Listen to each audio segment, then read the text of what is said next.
There are often peak times in a shift where the load is particularly heavy. Describe an experience you've had working under pressure. How did you prioritise care and get through the demand? I think primarily I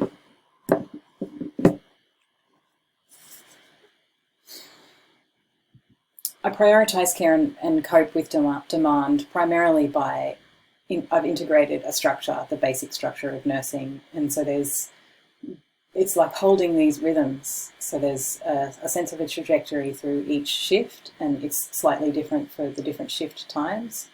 So it's knowing, meds happen at this time, breakfast happens at this time, showers happen at this time, and so on. So you have this meta structure for each shift. And so it's planning within that structure, and then each patient will have their own individual trajectory. And so it's fitting those individual trajectories together under the kind of meta plan of the shift itself. And then within that planning, working within a team means planning together, which means communication. So there's planning, the individual planning I do within myself, and then there's the planning that I do as part of a team, and then there's the effective communication that's necessary for that planning to occur within the team.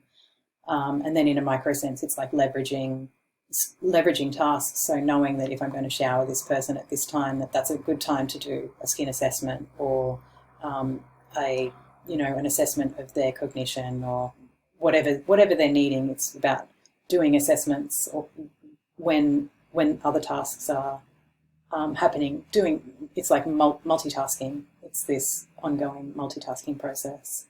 And so a time when I use these skills every day with nursing, not only with nursing, with parenting also, and just humaning in general, but particularly with nursing. It's crucial, it's essential, it's the whole nursing. I can't function without those inner structures.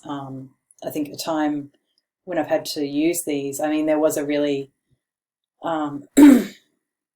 a very busy shift. It was on a palliative and dementia ward, and possibly the most overburdened and under-resourced place around. And it was the night before the nursing strike, and we were severely understaffed, and many of the people who'd been specialed were no longer specialed. So it was high acuity and high stress. And I think we got through that by making, we were caring for 11 patients it was an RN and an EN and me. And we got through that by making a plan at the start of the shift and allocating patients and responsibilities, and communicating really clearly what the expectations of one another were. And then holding one another in compassion, because it was one of those shifts where it was very hard to get through everything. Tell us about a time where you had to manage something challenging to you on clinical placement, or where you made an error and had to rectify it. Why was it challenging, and what were your actions and outcomes? I think all clinical placements are challenging to an extent because of the way I perceive into systems and understand the impact of systems on humans.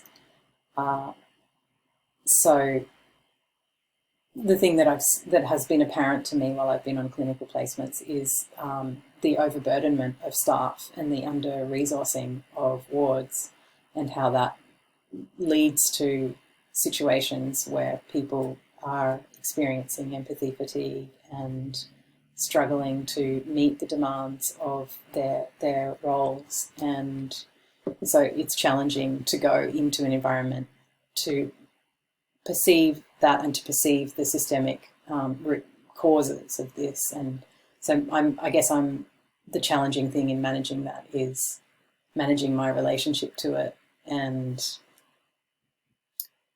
my actions and outcomes.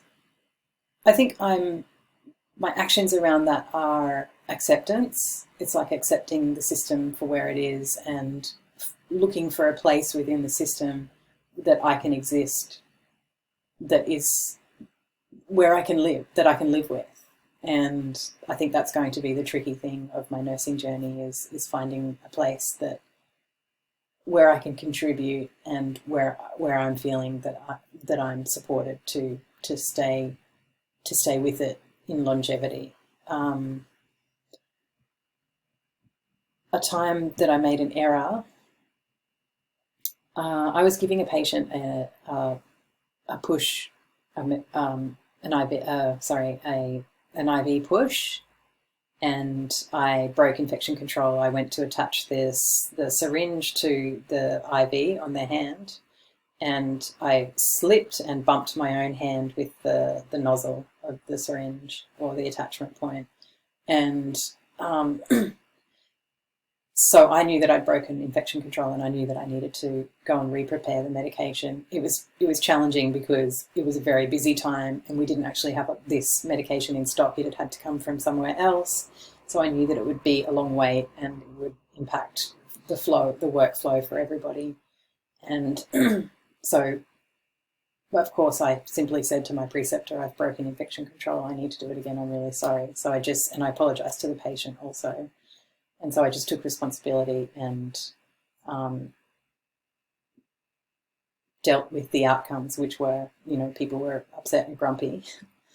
The patient was understanding and kind, but some of the staff were upset and grumpy, and I just accepted that was a natural response to what had happened.